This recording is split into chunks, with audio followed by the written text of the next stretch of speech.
supposed to be humanity's proudest moment, July 20th, 1969, the day we walked on the moon. Neil Armstrong's one small step for man became the soundtrack to a miracle. Yet half a century later, this achievement is being re-evaluated by a growing number of people who believe it was a staged event. This skepticism often points to the behavior of the astronauts themselves. In 2010, Neil Armstrong was approached by a reporter with a Bible and asked to swear he walked on the moon. Armstrong refused, appearing visibly uneasy and quickly ending the interview. This reaction, to those with doubts, was a telling sign.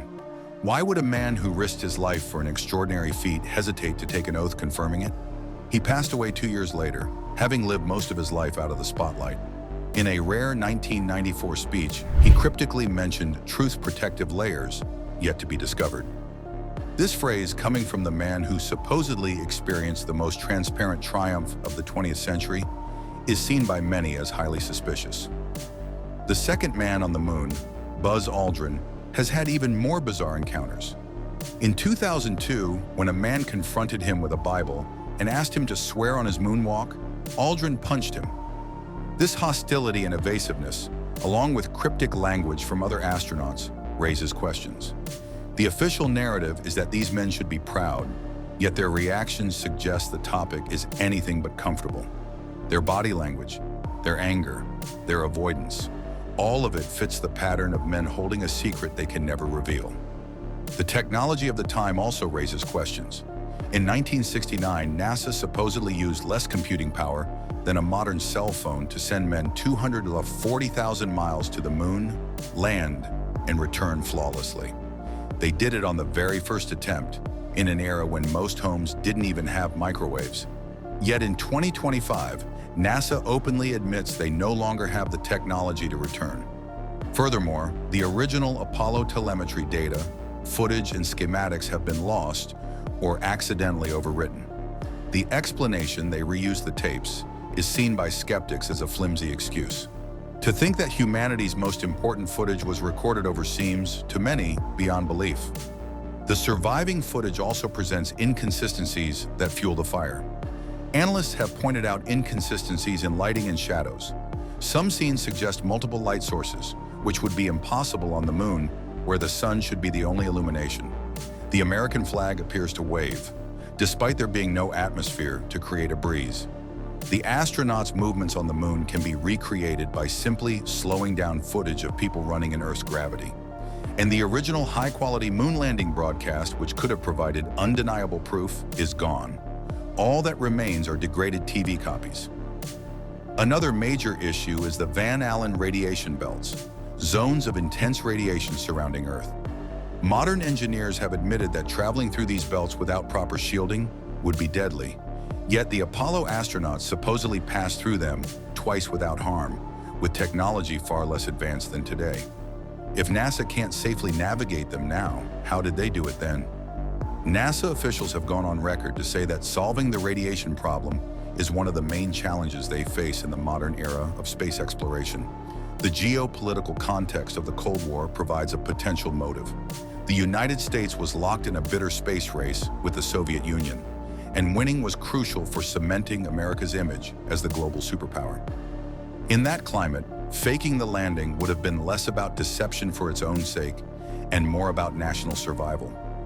The US government had the motive, the means, and total control over the media narrative. The astronauts, as military officers bound by national security oaths, would have been forced into silence. Breaking that silence could have meant losing pensions, reputations, or worse. The Stanley Kubrick theory takes things further. Some researchers believe the Apollo moon landing footage was directed by the legendary filmmaker whose meticulous attention to detail in 2001, A Space Odyssey, stunned audiences just a year before Apollo 11.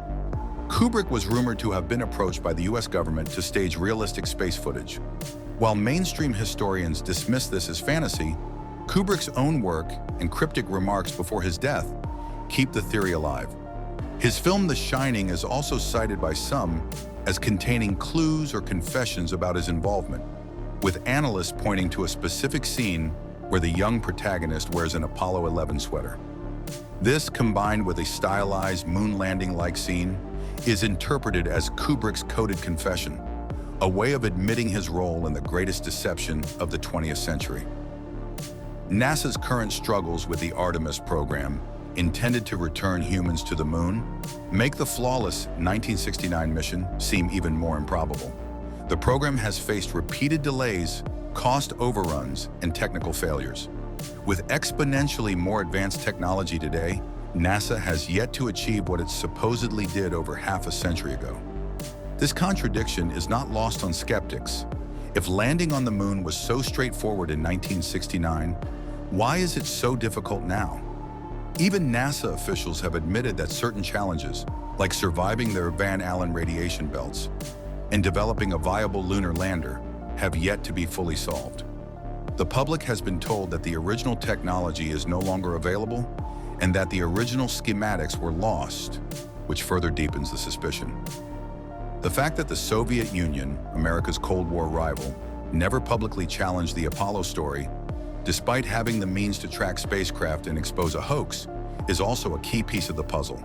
The Soviets were America's most formidable rival in the space race. Their silence is often used as a counter-argument by those who believe the moon landing was real. However, proponents of the hoax theory offer a different explanation. They suggest a silent agreement, a mutually beneficial arrangement where both nations maintain a narrative for geopolitical gain. Both the US and the USSR were engaged in a covert game of psychological warfare, and both had secrets they didn't want exposed.